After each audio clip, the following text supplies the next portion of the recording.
السلام علیکم دوستو پاکستانی بھی بہت خطا بخش لوگ ہیں، خاص طور پر ان کے لیے تو اور بھی زیادہ خطا بخشی کا مظاہرہ کرتے ہیں جو وفات پا چکے ہوں۔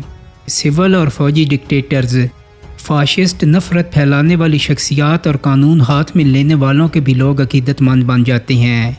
فوجی ڈکٹیٹرز اس معاملے میں تھوڑا زیادہ خوش قسمت ہیں۔ آج بھی وردی یا عام کپڑوں میں ملبوس جنرل ایوب خان کے حمایتیوں کی ایک بڑی تعداد اس سنہری دور کے گن گاتی ہے جب جنرل صاحب اقتدار تھے۔ وہ اس درخشاں دور کو یاد کرتے ہیں جب دودھ اور شہد نہروں اور نالیوں میں بہتا تھا، اور جب اقتصادی ترقی جنوبی کوریا یا کسی اور ایشین ٹائیگر یا کیٹ کے برابر تھی۔ اب چونکہ ہمارے پاس ماضی کو پرکھنے کا موقع ہے، سو ہم ان سنہری دنوں کی جانب لوٹ سکتے ہیں تاکہ اس خوشحالی اور امانگی کے بارے میں ہونے والے دعووں کی صداقت کو پرکھا جا سکے جو کئی بار گردانے جاتے ہیں مگر ان کی تصدیق شاید ہی کبھی کسی نے کی ہو۔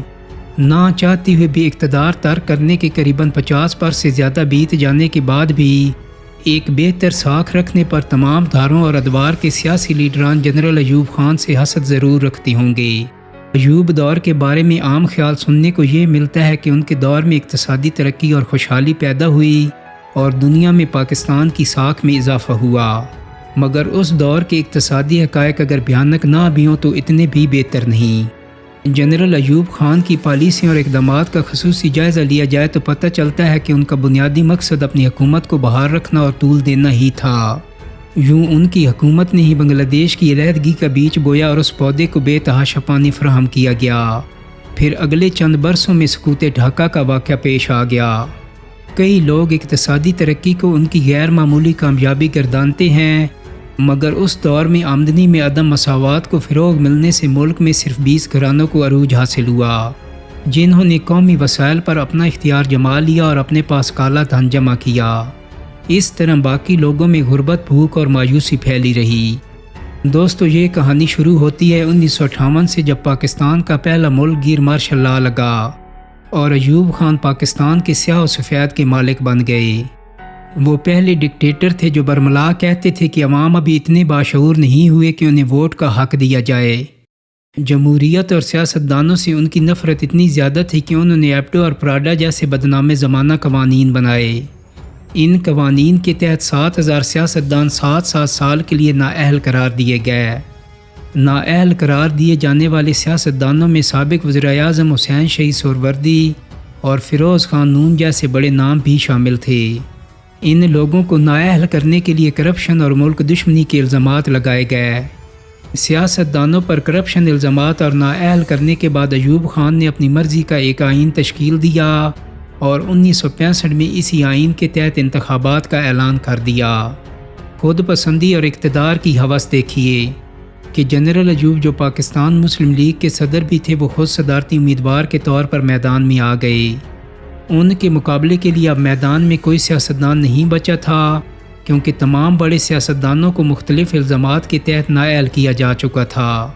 اپوزیشن بری طرح تقسیم تھی۔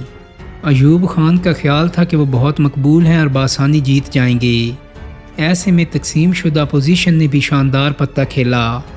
انہوں نے متفقہ طور پر قائد اعظم محمد علی جناح کی بہن محترمہ فاطمہ جناح کو صدر پاکستان کے امیدوار کے طور پر کھڑا کر دیا۔ ان حالات میں وہ پاکستان کی واحد امید تھیں۔ جنرل ایوب خان محترمہ فاطمہ جناح سے خوفزدہ تھے۔ مشرقی پاکستان اور مغربی پاکستان دونوں میں فاطمہ جناح کو پذیرائی ملنا یقینی بات تھی، لیکن ایوب خان نے صحت مند مقابلے کے بجائے محترمہ فاطمہ جناح کے خلاف کردار کشی کی گھٹیا مہم شروع کروا دی۔ بانی پاکستان کی بہن کو بھارتی ایجنٹ اور غدار کہا گیا۔ 1965 کے متنازع ترین انتخابات ہوئے اور کھلی دھاندلی کے نتیجے میں ایوب خان جیت گئے۔ اتنی بڑی ناانصافی نے ایوب خان کو عوام کی نظروں سے گرا دیا۔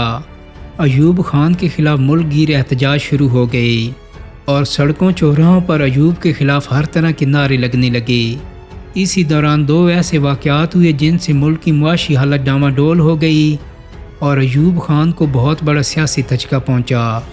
ایک واقعہ تو 1965 کی جنگ ستمبر کا تھا جس میں پاکستان نے بھارتی حملے کا بھرپور اور کامیاب دفاع کیا، لیکن اس کا نقصان یہ ہوا کہ امریکہ پاکستان سے ناراض ہو گیا۔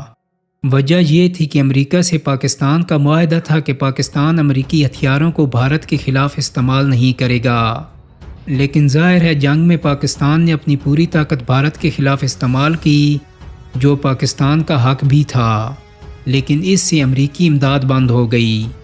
دوسرا واقعہ معاہدہ تاشقند تھا، جس میں جنرل ایوب خان کے خلاف یہ تاثر پھیل گیا کہ انہوں نے بھارت کے خلاف جیتی ہوئی جنگ ستمبر مذاکرات کی میز پر ہار دی ہے۔ ان دو واقعات اور محترمہ فاطمہ جناح کے خلاف دھاندلی ایوب اقتدار کے لیے زہر قاتل ثابت ہوئی۔ ذوالفقار علی بھٹو اس وقت ایوب کے وزیر خارجہ تھے اور سریعام جنرل ایوب کو ڈیڈی کہا کرتے تھے، لیکن جب بھٹو نے حالات بدلتے دیکھے تو وہی کیا جو طاقت کے کھیل میں کیا جاتا ہے۔ انہوں نے ایوب کے خلاف بھڑکی ہوئی عوامی جذبات کا بھرپور فائدہ اٹھایا۔ انہوں نے پاکستان کی پہلی عوامی جماعت پیپلز پارٹی کی بنیاد رکھی اور مغربی پاکستان کے سب سے مقبول لیڈر بن گئے۔ 1969 میں جب صدر ایوب خان کے خلاف عوامی مزاحمت بے قابو ہو گئی تو آرمی چیف جنرل یحییٰ نے ایوب خان کو استعفیٰ دینے پر مجبور کر دیا۔ ایوب خان نے پاکستان پر 10 سال اور 6 ماہ حکومت کی۔ یہ 10 سال پاکستان کی تاریخ کے اہم ترین سال تھے۔ ان برسوں میں ابتدائی طور پر پاکستان کھل کر امریکی کیمپ میں شامل ہوا، جس کے چند مثبت نتائج بھی نکلے۔ امریکی مدد سے پاکستان نے پہلی بار منگلا اور تربیلا جیسے بڑے ڈیمز کا آغاز کیا، صنعتوں اور زراعت کو فروغ دیا، پاک فوج مضبوط ہوئی، پاکستان پہلی بار گندم کی پیداوار میں خود کفیل ہوا، بینکنگ سیکٹر پر وان چڑھا اور چین سے تعلقات بہتر بنائے گئے۔ لیکن ایوب خان کی سب سے بڑی ناکامی یہ تھی کہ ان کے دور میں مشرقی اور مغربی پاکستان میں دوریاں اتنی بڑھ گئی تھیں کہ محض 3 سال بعد ملک 2 ٹکڑے ہو گیا۔ ایوب خان نے امریکی امداد سے پاکستان میں انڈسٹری کو ترقی تو دی، لیکن اپنے اقتدار کو طول دینے کے لیے جمہوری سسٹم ڈیولپ نہیں ہونے دیا، جس کا نتیجہ یہ نکلا کہ امریکی امداد کے سہارے ہونے والی ترقی امریکی امداد کے خاتمے پر ختم ہو گئی۔ منگلا تو مکمل ہو گیا، لیکن تربیلا ڈیم کے لیے پیسے ختم ہو گئے اور تربیلا ڈیم پھر بھٹو دور میں مکمل ہوا۔ دوستو، امید کرتا ہوں کہ میری آج کی ویڈیو آپ کو پسند آئی ہوگی۔ اگر ویڈیو اچھی لگی ہے تو اس کو لائک اور شیئر کر دیں۔ میرے چینل کو سبسکرائب کرنے کے ساتھ ساتھ بیل آئیکن کو بھی کلک کر دیں تاکہ آپ کو میری آنے والی مزید ویڈیوز کے نوٹیفیکیشن ملتے رہیں۔ بہت جلد ہی ایک نئی ویڈیو کے ساتھ ملاقات ہوگی۔ اپنا بہت سارا خیال رکھیے گا۔ اللہ حافظ۔